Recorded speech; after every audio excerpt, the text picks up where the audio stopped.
Bom dia, boa tarde, boa noite. Não sei que hora que você vai estar vendo isso, mas eu estou aqui em mais um Cafezinho Cripto, como você pode ver. Todo o nosso set do Afonso Belize. Belize não, Belize é o país. Do Afonso Belize aqui na nossa mesa. Eu estou com um convidado de peso, cara brabo mesmo. Rodolfo Ramos de Almeida, um nome lindo, de galã de novela. Ele é cofundador da ViperX e diretor de operações também da empresa.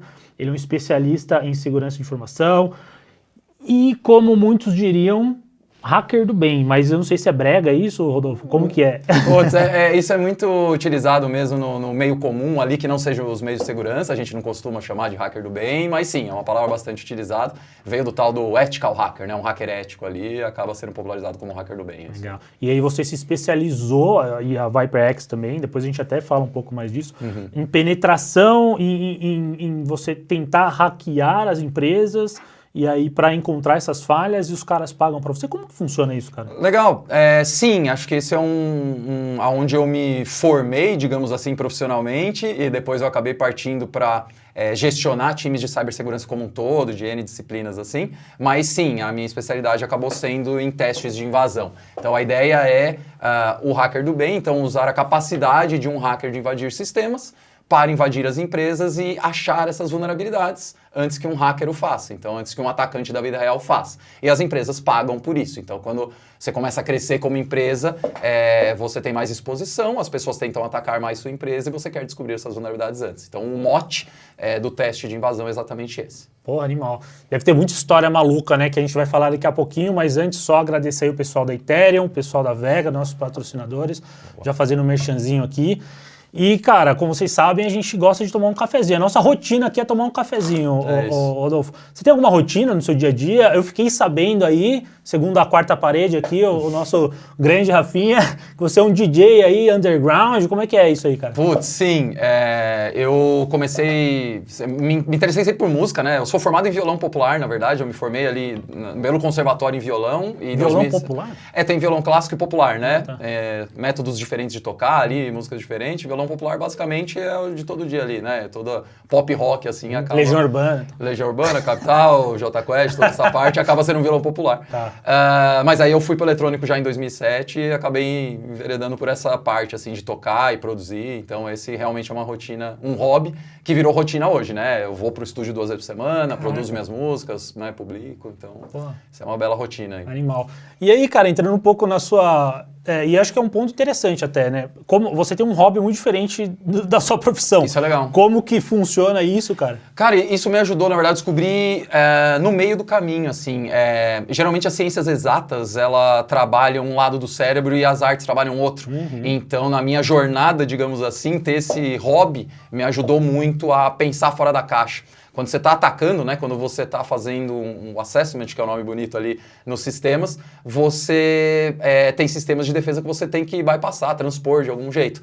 E você tem que pensar fora da caixa. Então, acho que trabalhar essa veia artística me ajudou bastante a ter essa capacidade não tão lógica e exata, né, que a matéria traz. Então, isso acabou ajudando bastante, assim, na minha Ativar a parte mais criativa do cérebro. Exato, né? Exato. Né? Teve falando de maluquice, já quebrando um pouquinho aqui do roteiro, talvez, mas existem, né, campeonatos de hackers, digamos assim, que você tem que fazer certas coisas.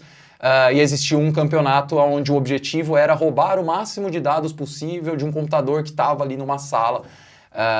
E você tinha que abrir a sala também, né? Tem uma parte do hackerismo ali que chama lockpicking, que é a abertura de fechaduras. Então, fechadura física mesmo? Física mesmo. Então, segurança ofensiva vai para N áreas, assim. Mas nesse projeto tava todo mundo ali, conseguia fazer, né? Abrir a porta, entrava na sala, mesmo para hackear como se fosse um data center.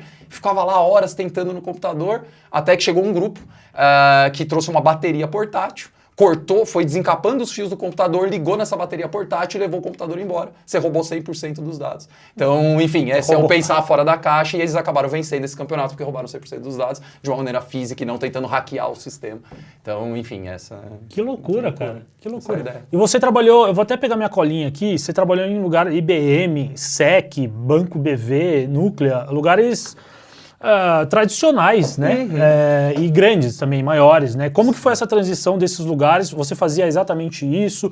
Como que veio a ideia da ViperX? Qual que é a relação também da ViperX? Que tem a Defense, acho que tem um ecossistema. Um ecossistema. Ali, né? Explica pra gente um pouquinho. Sim, a minha trajetória profissional realmente foi baseada na vida CLT, digamos assim. Então, desde o estágio que não existia segurança, né? Eu comecei a estagiar em 2003 ali. Era tecnologia, helpdesk, e no meio do caminho acabou que surgiu uma oportunidade para eu trabalhar com segurança, né? Na SEC que você comentou, que é a antiga Proteus.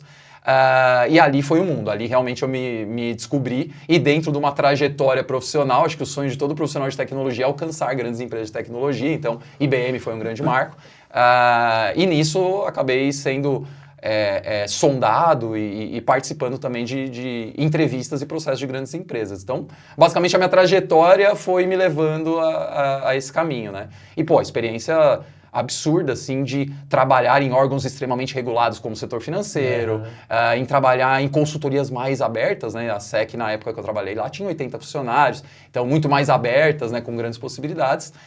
Porém, depois de um tempo, depois de 20 e poucos anos de carreira, né? 2003 até 2023 ali, eu decidi realmente dar uma virada. Eu acho que, atingi um nível executivo, né? No banco eu estava com um cargo executivo cuidando de toda a resiliência cibernética de um banco, né? Com valores exorbitantes de investimento. Mas chegou um momento que eu falei, vamos tentar alguma coisa nova, e aí de coisas novas, startups ou, enfim, empresas nascendo ali, era uma coisa que me interessava muito.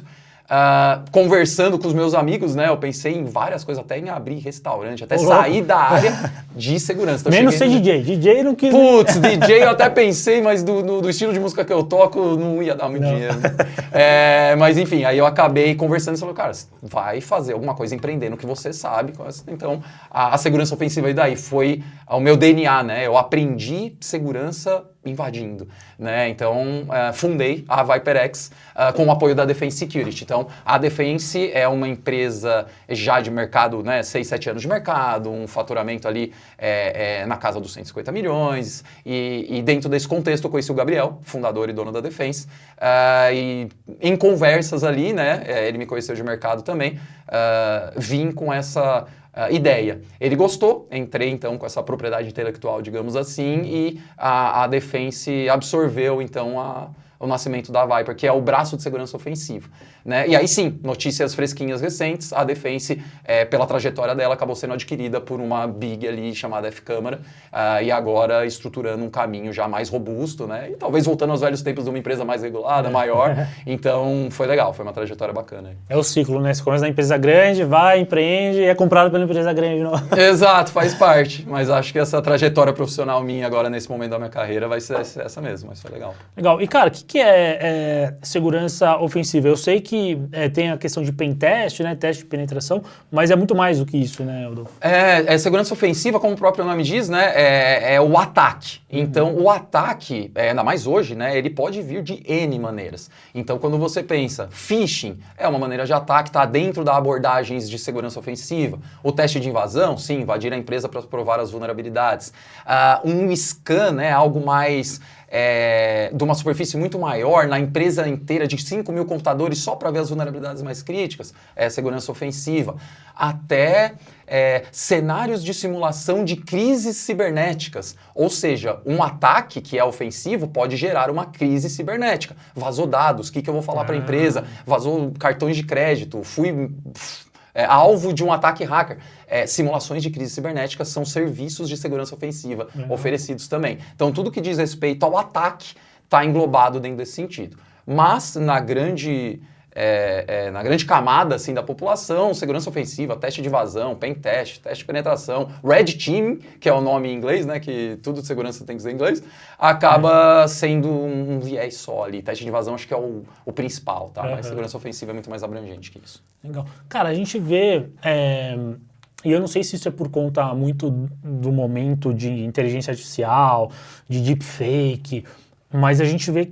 Essa é a minha impressão, não sei se você tem essa impressão, que você trabalha com isso, mas eu acho que a maioria dos empresários que eu falo, que eu entrevisto até, o pessoal fala, cara, tá tendo muito mais ataque do que tinha 10 anos atrás. E eu sei que o Brasil é meio que um hub, né, um polo ali, tem muito ataque aqui no Brasil, parece que todo dia tem vazamento de dado, parece que todo dia tem uma empresa ali sendo hackeada.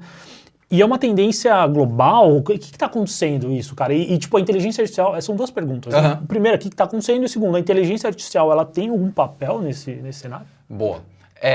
Assim, se a gente comparar 10 anos, 20 anos, realmente cresceu. Assim, não tínhamos tecnologia e nem popularização de tecnologia para se ter tantos ataques ali quando começou a internet, né, 90 e poucos, 2000, etc. Contudo, quando a gente teve maior globalização, nuvem, né? Quando veio aquele conceito, vou tirar meus computadores dos data centers e botar tudo na nuvem, já iniciou um processo de ataque, de crescimento dos ataques grande. Então, a cada evento de segurança que você vai, aumentou 40% do ataque, aumentou...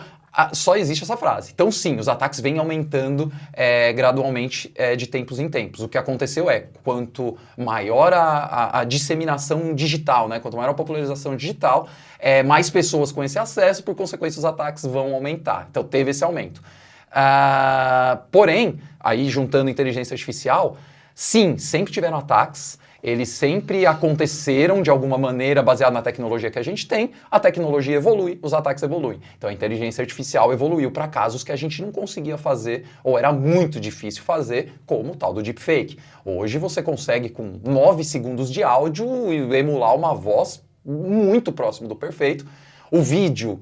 Saiu View 3, né? Saiu uma série de coisas, assim, beleza, para o cinema não é tanto assim, mas para quem recebe um vídeo no celular, então tá muito mais crível. Então, sim, as fraudes hoje estão mais automatizadas, as fraudes aumentaram, né? Nesse ponto eu consigo automatizar e elas estão muito mais críveis. Então, esse aumento se deu num contexto geral, entende? Mas a IA e as novas tecnologias trazem tanto para o bem quanto para o mal, né? Então, assim como evoluem os ataques, evoluem as defesas também. Né? E o cripto tem um papel-chave nisso também, né? Porque, querendo ou não, se a gente for pegar ali uma amostragem de ataques e crimes, hackers, o mundo cripto tem muito, né? Tem o grupo Lazarus, não sei se provavelmente você conhece, da Coreia do Norte. Então, a gente tem grupos hoje se especializando em um hacker, um ataque direcionado para o mundo cripto, para o mercado financeiro, financiado por um governo anti-ocidente, basicamente.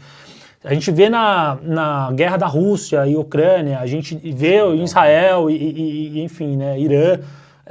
Cara, você acha que cada vez mais esse mundo hacker ele vai ser usado para a política e também atuando com a nova economia, com cripto, blockchain? Como que você vê esse cenário, cara? Nossa, sim, muito, muito amplo, assim, dá para falar muita coisa. Mas, ó, falando do passado, né? Nos áureos tempos, quando não existia marco civil da internet, Lei Carolina Dickmann, etc., cripto, Bitcoin, na verdade, nem se falava, nem sabia se o que era cripto, mas existia Bitcoin.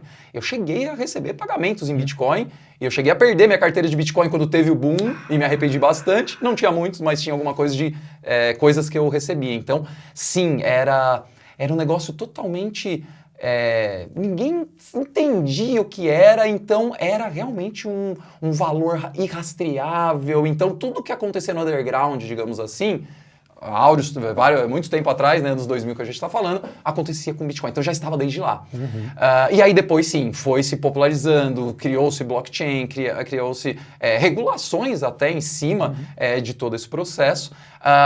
Mas o principal ponto é, sim, que a lavagem, né, as fraudes acabam indo para um processo de criptomoedas, né? Então, sites especializados em fazer diversas operações de cripto para lavar mesmo, para você não ter rastreabilidade. Então, isso acabou sendo parte desse mundo, junto com a parte legal que ela trouxe, né? De validação de documentação, né? Toda a parte de cartório, além das moedas em si, falando de dinheiro. Então, acho que essa ligação acabou acontecendo fatalmente. E sim, vai ser cada vez mais utilizado, mais uma vez, de novo, para o bem e para o mal, né? Então, manipulações que antes eram feitas no meio físico, hoje você está falando de guerra, são drones, são armas que não precisa, né, de mais de uma pessoa ali fisicamente no local. Então, fraudes digitais acabam acontecendo nesse sentido também. Então, acho que é um misto de coisas e a gente está num processo mais acelerado, né? O que antes a gente tinha 5, 10 anos, falando, não, isso daqui talvez daqui a 5 anos a gente vai conseguir se preparar. Hoje você vê que 2 meses já tem um negócio muito mais avançado, então acho que esse é o grande a grande questão que a gente tem hoje, né? Está muito mais acelerado e vai ser, sim, cada vez mais utilizado, né? Existem pessoas boas e ruins no mundo e a tecnologia vai estar à disposição delas, né? E, cara, como que vocês se preparam para isso? Cada dia tem uma tecnologia nova, uma criatividade nova. Como que vocês que trabalham do outro lado, os hackers do bem, muito brega falar isso, mas eu vou usar, hackers do bem. Como que vocês se mantêm atualizados, cara? Vocês trazem, às vezes, hackers do mal para trazer junto? Ou vocês, como que funciona assim? Como que vocês se mantêm sempre atualizados? Não sei se você pode falar disso. Não, posso, pô. Bom, via de regra, né? O hackers do mal, a gente chama de Black Hat também, né? Mais uma vez, os nomes em inglês só para ficar chique, né? Mas existe o White Hat, o Grey Hat, o Black Hat. Dentro desse contexto, White Hat, totalmente do bem. Grey Hat é um cara que faz uns trabalhos, uns freelas aqui, mas ele também pode ser ali, fazer alguma coisa. E o Black Hat é totalmente fraudulento. Então, geralmente, essa população Black Hat é totalmente apartado do meio corporativo e da missão que você segue na vida. Então, não entendo muito assim de conceitos humanos, mas via de regra, se o cara tem uma ética, uma moral ali dedicada por uma parte do bem, dificilmente ele vai cair pro lado negro da força e a recíproca é verdadeira. Então, a gente não tem contato com a parte Black Hat, digamos assim, a não ser para estudos. Por exemplo, o Grupo Lazarus que você falou faz parte de grupos de fraudadores que fazem ataques, são chamados de Black Hats de alguma maneira, e a gente tem que estudar a operação, como eles operam. Então, como que a gente faz para estudar esse tipo de coisa baseado nos incidentes que acontecem? Então, uma máxima dentro desse contexto, geralmente o ataque acontece primeiro. Então, ou os hackers do mal, ou a gente, com o nosso estudo, bypassou alguma coisa, então existem programas, por exemplo, de hackers trabalhando e reportando para as empresas os bugs que elas encontram e as empresas pagam por isso. Então, existem esses programas para descobrir também. Então, a gente se prepara tentando bypassar sistemas a todo momento, e você acaba trabalhando tanto tempo com isso, você acaba ativando um bit da maldade, digamos assim, no seu cérebro, de falar, putz, e isso aqui? Sabe a velha jogada? E aí ligando com uma coisa que você falou do Brasil, né, que a gente é um grande polo, aquele negócio, puta, não tem catraca aqui no metrô da Suíça, sei lá, que eu cheguei, mas e aí, o pessoal não passa e vai? O suíço só fala, não, por que alguém faria isso? E a gente já pensa. Então, contexto Brasil, um país com desigualdade, um país extremamente digitalizado, né, etc., acaba tendo esse beat da maldade. Mas sério que você vai subir isso desse jeito, implantar desse jeito? Isso aqui eu posso bypassar assim. Então, pensar fora da caixa, pensar em como bypassar controles é a principal fonte do nosso estudo, assim, né? Então... Pô, animal, cara. E aí, entrando em Brasil também, já que você trouxe, cara, o que aconteceu com o Banco Central? Nossa, o que foi aquilo, velho? Assim, mais um incidente, né? Como você falou, putz, vaza dados toda hora. Realmente, foi mais um dentro de um contexto que, a princípio, nós estamos acostumados. Porém, quanto mais notícias, quanto mais fontes, né? Quanto mais matérias saem sobre algum determinado assunto específico, como fraudes cibernéticas, dá essa impressão de que tá tudo perdido, né? Como foi com os acidentes de avião aí recentemente, né? Tivemos vários reportes aí. Mas dentro desse sentido, foi realmente um ataque mais estruturado, digamos assim, do que a gente está acostumado. Um ataque diretamente ao que a gente tem como um ecossistema financeiro, ou seja, um parceiro ou um terceiro, ou a confiança sua, né, depositada que a sua segurança está ali, sem certos controles, digamos assim, de comportamento. Então, no Banco Central, basicamente, uma empresa divulgada já, isso, que é a CIM, ela é uma empresa responsável por várias integrações sistêmicas dentro desse sistema financeiro, e dentro dessas integrações, essa empresa tinha acesso, regulada pelo Banco Central, né, a ter acesso às tais das contas reserva. Ou seja, os bancos, principalmente com o Open Banking, né, com essa abertura do sistema financeiro, qualquer um pode ser banco, guardado, né, aqui entre aspas, mas o Banco Central teve essa necessidade de ter uma reserva. Então, caso um banco não consiga cumprir todas essas transações de Banking as a Service, que vem de N operadoras de cartão, de cripto, etc., elas podem não ter isso para cumprir. Então, existe uma reserva central e foi ali que eles atacaram. Então, o ataque não prejudicou diretamente a gente como pessoa física, né? Atacou essa reserva dentro do Banco Central através de um parceiro, ou seja, Bancos investem milhões em segurança. Existe uma monitoração de resposta a incidentes cibernéticos gigante, mas quando você fala de um parceiro que possivelmente tem menos dinheiro, possivelmente é menor, possivelmente, né, por mais que o Bacen tenha regulações em que os parceiros têm que ter um nível de segurança bem alto, quiçá muito parecido com o de um banco, ainda não é a mesma coisa. Então, esse sistema de segurança de terceiros, outro nome em inglês que é o Third Party Risk Management, esse é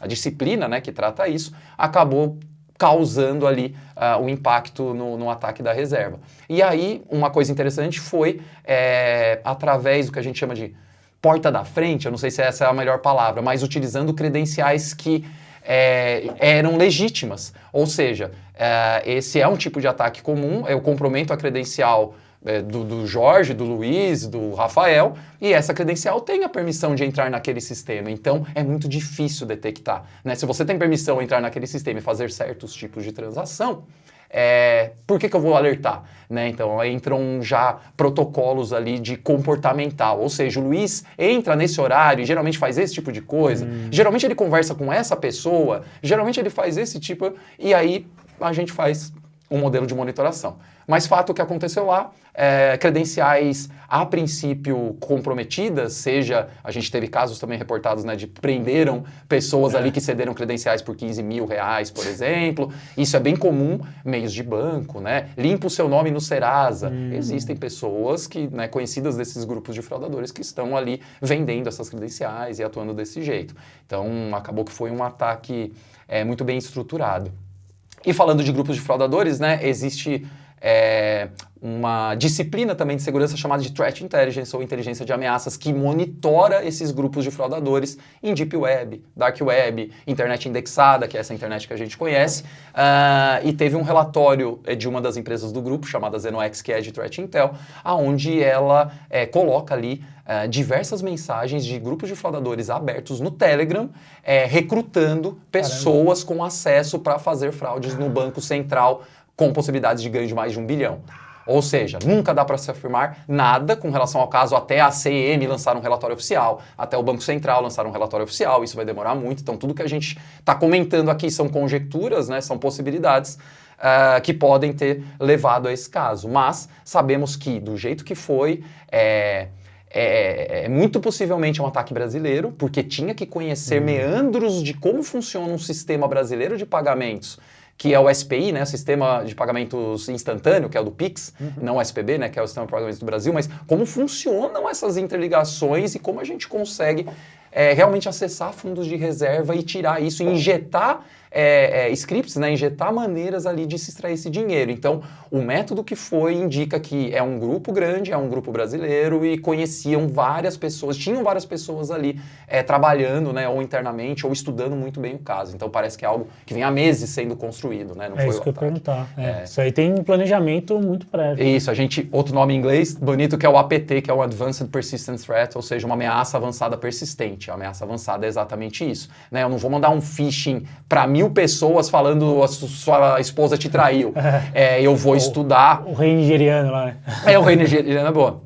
Eu vou estudar a pessoa, eu sei que ela tem um cachorro, labrador, que ela vai em tal veterinário e tal, então eu vou mandar uma promoção de cachorro, de pet shop, 50%, ela vai clicar naquele link, ela vai ter um acesso. Então a engenharia social, ela vai desde os níveis mais abrangentes até um muito específico e muito direcionado. Então é isso que faz a dificuldade mesmo dentro desse ataque, né? Mas, enfim, acho que foi um resumão aí do que aconteceu. Não, puta resumão. Quer dizer, não sei se podia falar puta, mas enfim, um puta... Então já estamos aí. Eu nem tô me controlando. Eu falo muito palavrão.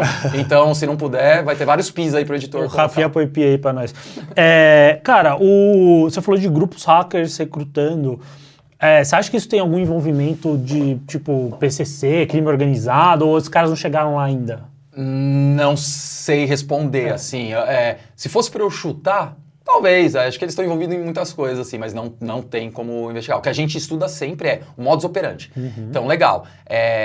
A gente, dentro de instituições financeiras, isso é bem comum, né? Existem áreas dedicadas para a investigação de grupos fraudadores do ponto de vista físico. Então, a gente costuma dar todos os fatos e dados para embasar uma investigação que vai fazer uma inspetoria prender um grupo de fraudadores ali. Putz, né? Estouraram a casa, tinha vários computadores e tal. Isso foi fruto de um embasamento técnico que aconteceu. Então, a nossa diretriz se baseia só ali. Então, dentre os modus operandi, não dá para afirmar que como, né, quem exatamente está envolvido, mas eles atuam desse jeito. Então, tem grupos que são especializados em criptomoeda, tem grupos especializados em fraude com INSS, tem grupos especializados até em health, né, em medical, em instituto financeiro. Então, a gente estuda esse modus operandi para proteger as empresas dessa indústria. Então, quando sai alguma coisa desse tipo, por exemplo, uma inteligência de ameaças vendo grupos de Telegram abertos, recrutando pessoas para o Banco Central fazer uma fraude de 1 bilhão. Não seria interessante você juntar seus stakeholders principais e falar, olha, está esse movimento. Quem são os gerentes do banco aqui? Olha, eles estão oferecendo, e aí cresce o cargo, cresce o valor, né? Uma pessoa que ganha 5 mil reais, provavelmente vão oferecer 20 mil, 30 mil. Uma pessoa que ganha 100 mil reais, provavelmente vão oferecer 1 milhão, 2 milhões. Então, esses valores para serem corrompidos são aumentados, né? Então, essa inteligência de ameaça é importante por causa disso. Né? E tem algum grupo hoje, eu não sei se é assim que funciona, mas tem, tipo, Lazarus é muito conhecido, né? Tem algum grupo brasileiro conhecido, assim, ou é muito solto ainda? Tem alguns grupos brasileiros, né? Nome, sei lá. Quando saiu esse, agora falando do Banco Central, né? A gente fica muito receoso, tanto que esse relatório da empresa, né, que eu tô comentando, da ZenoX, ele saiu depois de bastante tempo. Então, hoje em dia tem muito essa, eu quero dar a primeira notícia, né? A síndrome da primeira notícia. E na época, falou-se primeiro de uma exploração de uma falha lógica no sistema, que não foi assim, né? Ou não entendemos que talvez não tenha sido, principalmente porque prenderam algumas pessoas ali suspeitas. Mas dentro desse contexto saiu o nome de um Pump Spider, se não me engano era o nome, de um grupo especializado em APTs, em ameaças avançadas, nesse estilo, de pegar uma credencial válida de um agente corrompido ali, de fazer uma trilha de ataque dentro da empresa, de estudar toda a topologia da rede, como é que funciona. Então, esse foi um grupo, por exemplo, que é conhecido por esse tipo de ataque. Nunca dá para atrelar esse grupo a esse ataque específico, mas esse é por exemplo, que é brasileiro, ataca realmente as instituições financeiras e age mais ou menos dessa maneira.